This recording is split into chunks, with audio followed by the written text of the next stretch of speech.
Another day, another Haitian barbecue on public transit. Good morning, my fellow brothers and sisters of the West. Have you ever wondered why every other day it seems we've got situations like this or this, where you're forced to choose between defending yourself or being put down by a violent animal from the third world? Well, if you have been wondering this, you should probably open your friggin' eyes. Did you know that last year around this time we had 2 Haitian barbecues on public transit in New York alone? We've got a third one this time. I guess it's just this time of year. There's something in that culture, that just loves that. Even though last time it was like Guatemalans or something. I always see people responding to these situations with, well, why doesn't somebody do something?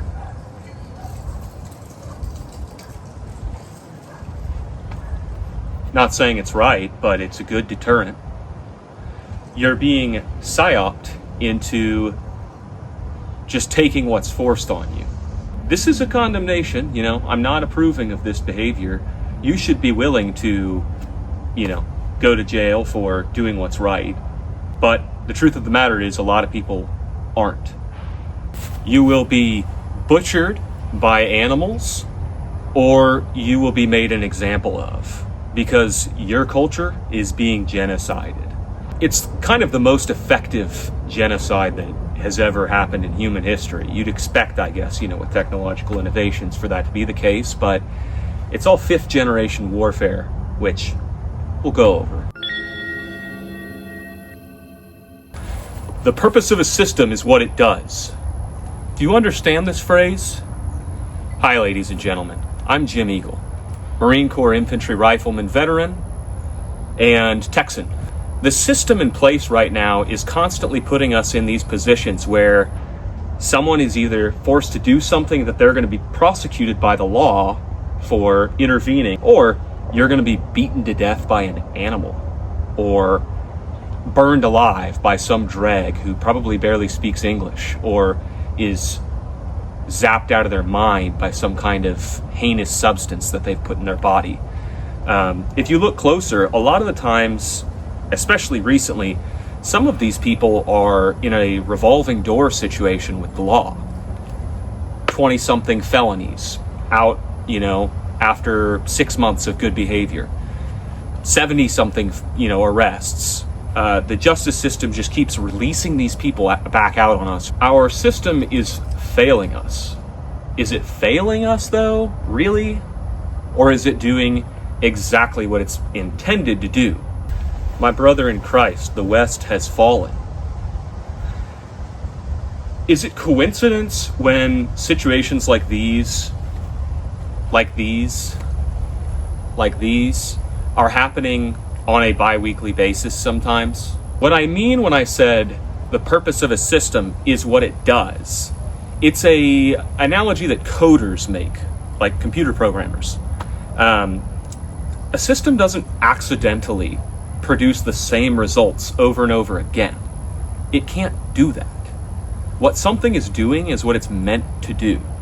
So when our judicial system is constantly putting us in situations, regular, law-abiding, decent Americans, in situations where we either get ended or wind up in prison for life for stopping that situation, that very situation, you got to look at those and connect the dots and say, well, this isn't an accident. The very powerful forces in the world have been causing this to happen. They've been building the infrastructure to allow this process to play out for quite a long time. And we're just now seeing the results of that, the final stage of it. The importing of millions of people who we have no idea who they are or what their motives are.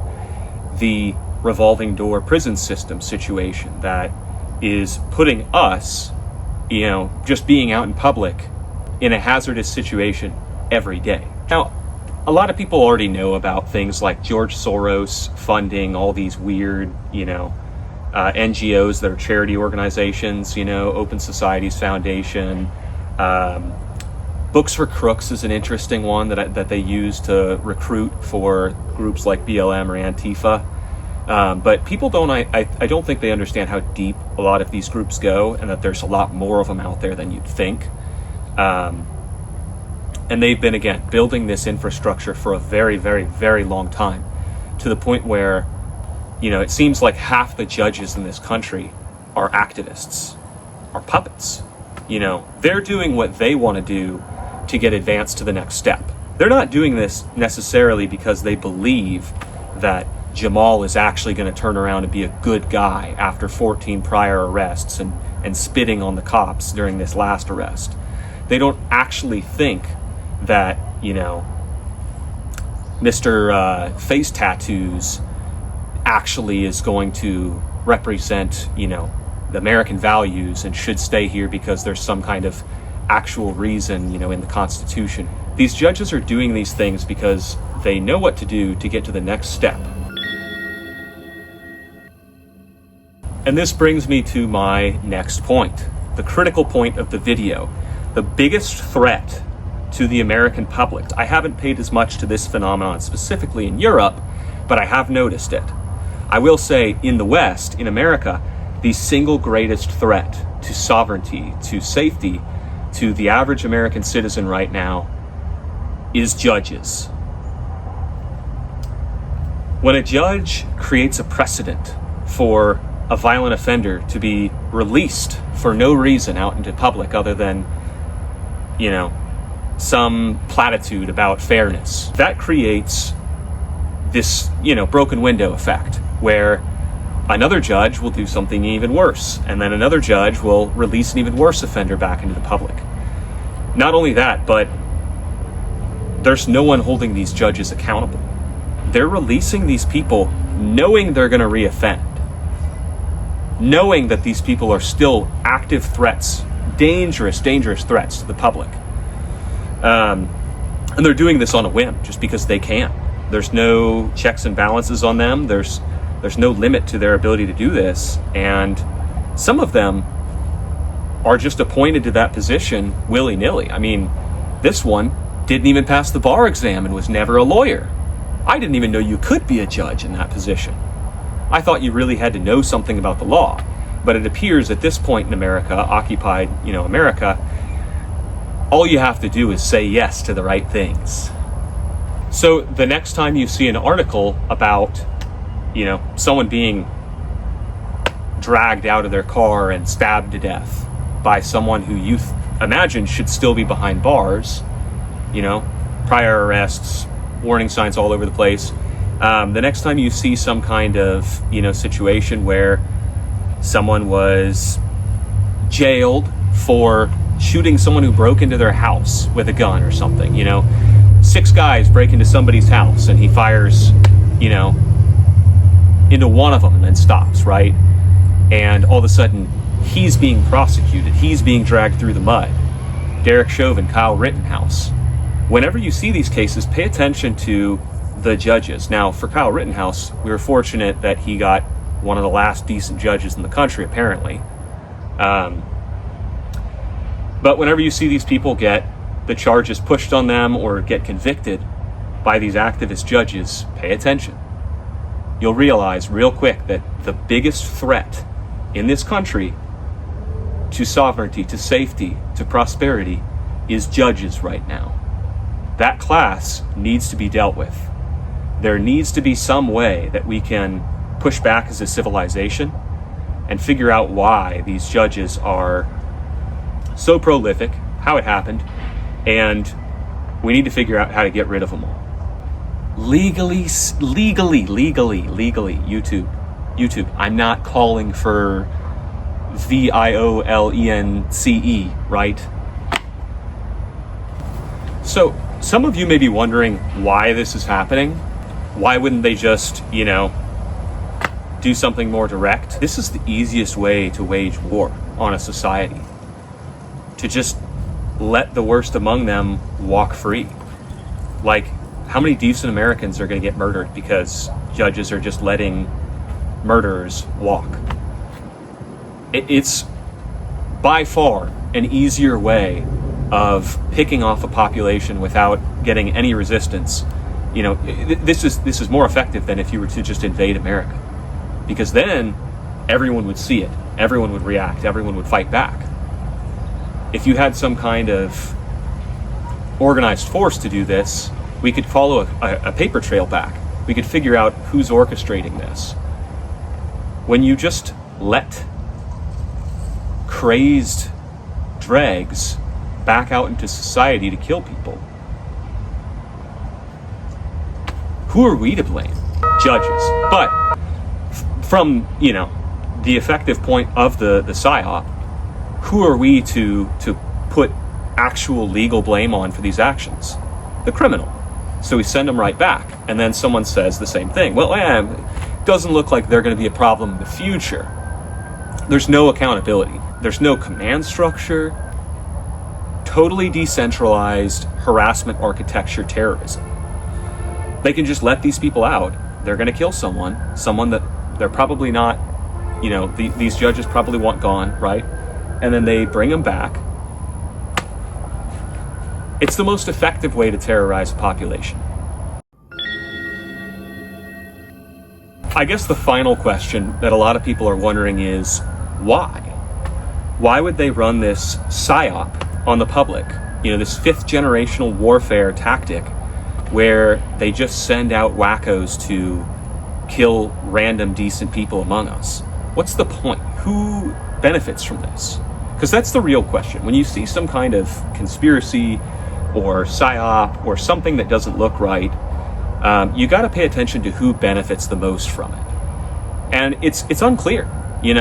There's multiple reasons why this tactic would be being waged.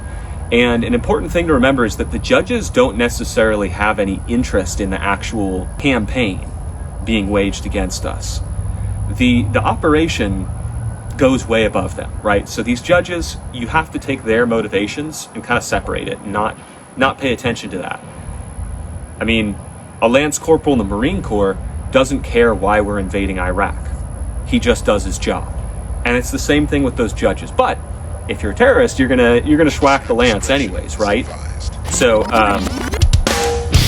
legally speaking, right?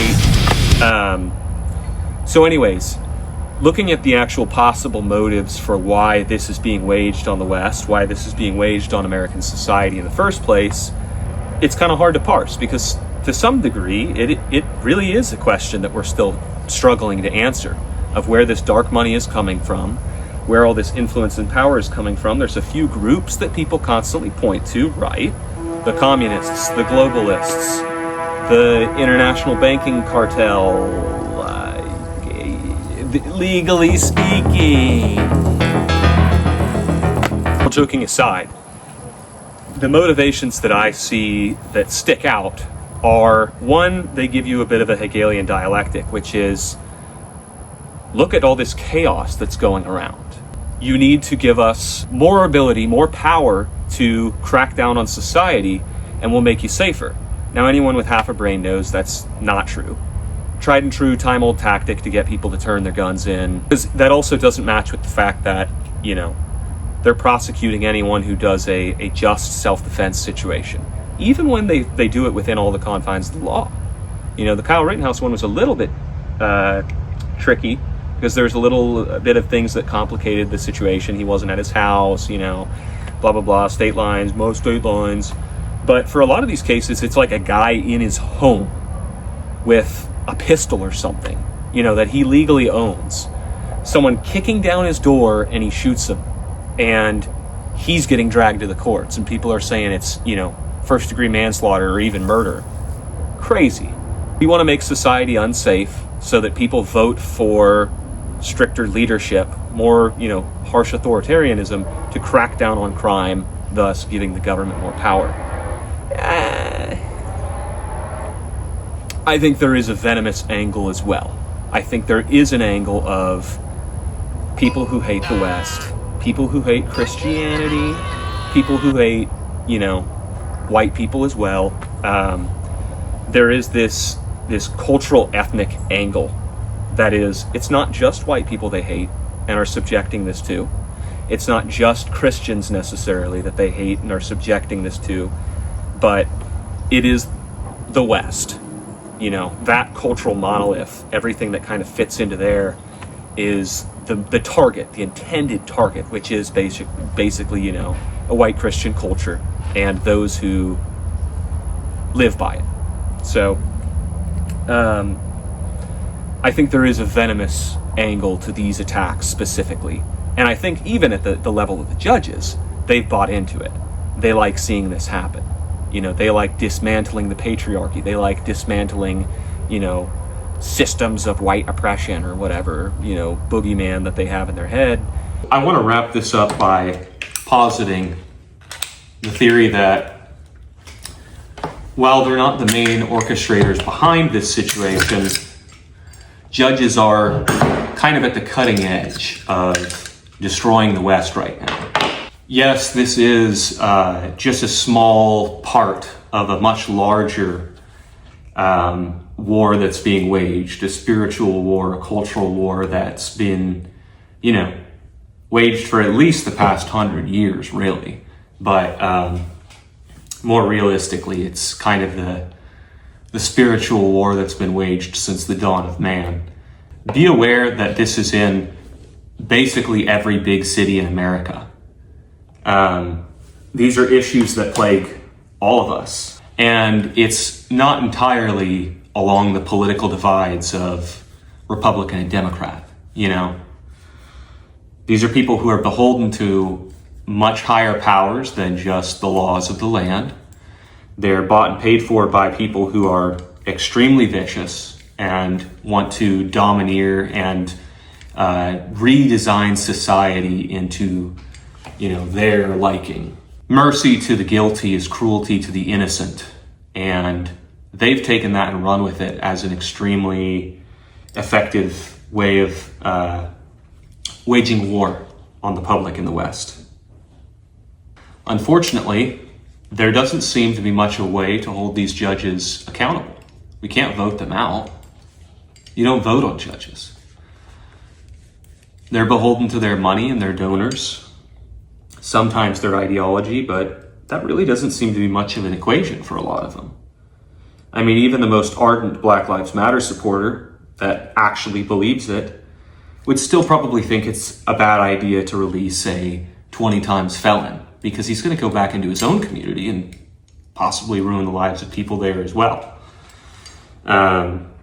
This is not by any means a grassroots thing. It's important to realize where we're at right now as a society. We're in the late stages of a 5th-gen war, to the point where they're now openly just sending mobs of crazies at us, to hurt us, to kill us. You need to have your head on a swivel when you're in public, and you need to realize that the police can't defend you and oftentimes just won't, because they understand the revolving door. They understand that all they're going to get if they apprehend a crazy, you know, one of these suspects, is they're going to get a slap on the wrist and a stern talking to from their chain of command. And the judge is going to let that offender back out until they do something bad enough to where they actually have to put him in the pen for 4 years or something minor. Judges are the pinnacle threat to the West right now. Our political institutions are allowing this to happen, sometimes even encouraging it. No one is coming to save you. Our most based politicians either have their hands tied or are on some little list that is going to prevent them from doing anything meaningful against this operation. You have only yourself to provide for your defense, and you have only God to trust in. Your responsibilities right now are, most importantly, to pray. Pray for justice, pray for the conversion of our country, and to make preparations to take care of yourself, because no one's coming to save you. Our politicians don't care, and many of them are actively aiding in this operation to destroy you. Find people in your life that you can trust your life with. train with people and be ready for hard times because they're coming.